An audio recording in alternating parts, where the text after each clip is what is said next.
Post credit scene में सुई storm के हाथ में ये किताब जो फ्रैंकलिन के लिए लेकर जा रही होती है उसका नाम है अ फ्लाई वेंट बाय। अब देखो ये किताब एक नॉर्मल पोएम है जो कि अमेरिका में बहुत फेमस है, लेकिन इसका इंपॉर्टेंस हमको तब पता चलेगा जब हम इस पोएम को ढंग से जानेंगे। इस पोएम में एक लड़का देखता है एक मॉस्किटो जो कि डर के भाग रहा है एक फ्रॉग से, लेकिन वो फ्रॉग तो एक कैट से डर के भाग रहा है। वो कैट डॉग से भाग रहा है, वो डॉग एक पिग से, वो पिग एक काऊ एंड वो काऊ एक लोमड़ी से, एंड वो लोमड़ी एक इंसान से। एंड में पता चलता है कि वो इंसान भी किसी से भाग रहा है एंड वो है एक शैतान जो कि ट्री के पीछे छुपा हुआ है। एंड पता चलता है कि वो ट्री के पीछे एक बकरी है जिसको वो इंसान शैतान समझ रहा है एंड जिसकी वजह से ये एंडलेस चेन शुरू हुआ था। एंड सोचने वाली बात है कि ये पोएम जो काफी इजीली मेंशन किया गया है पोस्ट क्रेडिट सीन में, इसका काफी बढ़िया कनेक्शन बैठ जाएगा अगर तुम इसको ढंग से डूम से कनेक्ट करो। तो टाइम्स रन आउट कॉमिक्स में सब लड़ रहे होते हैं इनकर्जन से एंड इनकर्जन को रोकना बहुत इंपॉर्टेंट होता है। अगर इनकर्जन को नहीं रोका तो तुम्हारा प्लेनेट खत्म हो जाएगा, लेकिन एंड में अपने ही हीरोज हार जाते हैं, सोचते हैं कि इनकर्जन की वजह से पूरा मल्टीवर्स खत्म हो जाएगा। लेकिन हम देखते हैं कि पूरा मल्टीवर्स में सिर्फ एक ही प्लेनेट बचा है जो कि है बैटल वर्ल्ड एंड उसका राजा है डॉक्टर डूम। एंड यहाँ पता चलता है कि डूम एक्चुअली में एक एक पॉइंट और एक एक हिंट्स को फॉलो करते करते इनकर्जन स्टार्ट कहाँ से हुआ और स्टार्ट क्यों हुआ इस तक पहुंच जाता है जो कि होते हैं बियॉन्डर्स। एंड इन सब की हेल्प से वो बनाता है बैटल वर्ल्ड। अब ये पोएम काफी ज्यादा सेंस बना रही होगी तुम्हें कि कैसे वो लड़का एक मॉस्किटो से एक शैतान तक पहुंचता है, वैसे डूम भी इनकर्जन से बियॉन्डर तक पहुंचा एंड उसने इनकर्जन नाम के इस लूप को खत्म कर दिया। एंड इनकर्जन का हिंट हमें captain America brave new world के पोस्ट क्रेडिट सीन में मिल चुका है, जहां पर लीडर ये बोलता है It's coming.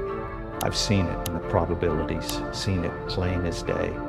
All you heroes protecting this world. Do you think this is the only world? We'll see what happens when you have to protect this place from the others.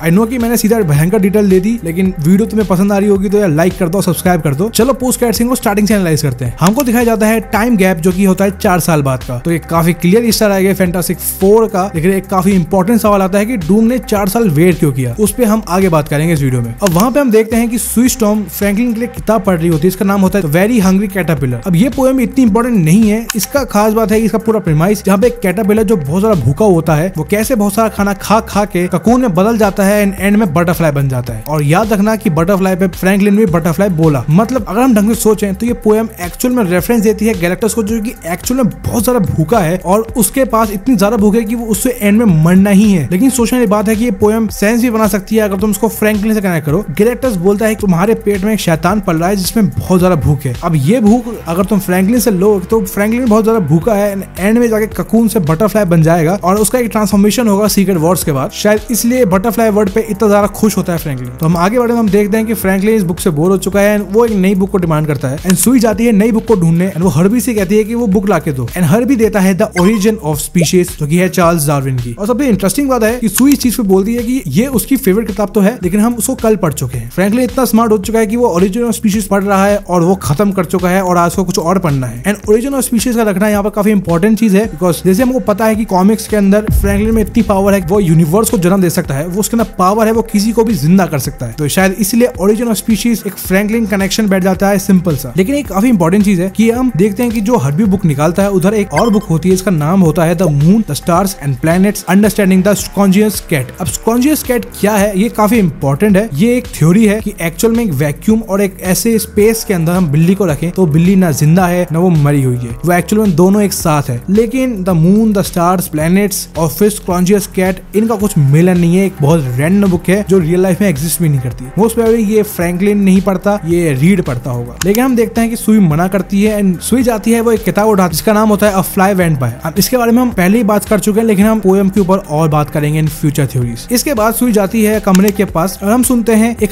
Humming सा sound, बहुत ज्यादा minimal सा है। हमको लगता है कि एक बैकग्राउंड म्यूजिक में कुछ चेंज हुआ है, लेकिन ऐसा कुछ नहीं है। ये एक हमिंग साउंड है, एक काफी अजीब सी साउंड है जो कि मोस्ट प्रोबेबली इंडिकेट करती है डूम पोर्टल का जो डूम यूज करता है इन कॉमिक्स। अब डूम काफी सारी चीजें यूज करता है कॉमिक्स में एंड ये उनमें से एक है। अब सोचने की बात ये भी है कि डॉक्टर डूम बैक्स्टर बिल्डिंग में जल्दी आ कैसे गया, तो उसका सिंपल आंसर है बिकॉज ऑफ पोर्टल। तो इसलिए वो जो साउंड हमको सुनाई देती है वो एक डूम पोर्टल है। फिर हम देखते हैं आरडीजे का डॉक्टर डूम जो खड़ा है फ्रैंकलिन के सामने। अब ये चीज काफी इंपॉर्टेंट है कि भाई फ्रैंकलिन वो सामने क्यों खड़ा है, फ्रैंकलिन के सामने उसने मास्क क्यों उतारा है, फ्रैंकलिन उसके चेहरे को क्यों छू रहा है। ये काफी सिंपल चीज है जो तुम यूट्यूब पे देख चुके हो, लेकिन हम 2-3 चीज पे बात करते हैं। पहली चीज है कि क्या ये डॉक्टर डूम आरडीजे वाला है या नहीं, या फिर एक्टर जो प्ले कर रहा है वो आरडीजे है कि नहीं। देखो कास्ट एंड डायरेक्टर ने दोनों ने कंफर्म कर दिया कि आरडीजे ही है इस सूट में एंड शूटिंग उसी के साथ हुई है और डूम जो है वो इसी यूनिवर्स का है। लेकिन मैं बोलूं ऐसा नहीं है तो मेरे हिसाब से डूम एक अलग यूनिवर्स का है। इसके पास मेरे कुछ रीजन है। तो सिंपल रीजन है कि भाई जो लैटविरिया की सीट खाली पड़ी हुई थी मूवी की स्टार्टिंग में, लोगों का कहना है कि वो सीट इसलिए खाली थी क्योंकि डूम उधर आया नहीं और वो डूम आता भी क्यों। एंड सिंपल रीजन बहुत सही है, मैं इसको मना नहीं कर रहा हूँ, लेकिन मेरी बात सुनो। मेरे हिसाब से डूम उधर आया नहीं क्योंकि डूम था ही नहीं। हमें इतना पता है कि लैटविरिया एग्जिस्ट करता है फैंटास्टिक फोर के इस यूनिवर्स में, लेकिन हमें ये भी सोचना चाहिए कि हो सकता है कोई लीडर अभी बना ही ना हो जो लैटविरिया को रिप्रेजेंट कर सके। और मेरा मतलब है कि डूम अभी बना ही नहीं है। इससे क्या होगा कि आरडीजे का जो डॉक्टर डूम है उसकी जो हिस्ट्री होगी फैंटास्टिक फोर के साथ वो हम अपने आंखों से देख पाएंगे। एंड सेकेंडली हम ये चीज जान पाएंगे कि भाई फ्यूचर में भी एक डूम हो सकता है जो लॉन्ग टर्म में रहे, जो एक्चुअल में कॉमिक्स में होता है। सेकेंडली अगर डूम होता तो हाई चांस है कि रीड उसे मेंशन करता कि भाई अगर डूम है तो मुझे उसकी हेल्प चाहिए, बिकॉज डूम काफी ज्यादा हेल्प कर सकता है। भाई डूम कोई विलन नहीं है, डूम एक राजा है। अब आते हैं अपने मेन क्वेश्चन पे कि फ्रैंकलिन ही क्यों और 4 साल बाद क्यों। तो इसके कुछ रीजंस हैं। तो पहला क्वेश्चन की 4 साल बाद क्यों, तो सिंपल आंसर है कि शायद वो उधर है ही नहीं, वो किसी और प्लेनेट में है और किसी का क्योर ढूंढ रहा है, just like a fly went by. अब ऐसा क्यों, देखो वो किसी चीज का एक आंसर ढूंढ रहा है। जिसमें बताया कि जो कॉमिक्स थी उसके अंदर वो बार बार पीछे जाता है कि इनकर्जन्स क्यों होते हैं। हो सकता है वैसी कुछ प्रॉब्लम इधर इमर्ज हो चुकी है एंड वो उसी का क्योर ढूंढ रहा है एंड उसी चीज की वजह से उसको फ्रैंकलिन चाहिए। एंड फ्रैंकलिन क्यों चाहिए, शायद उसको पोएम के हिसाब से एंड में शैतान को ढूंढना है जो कि है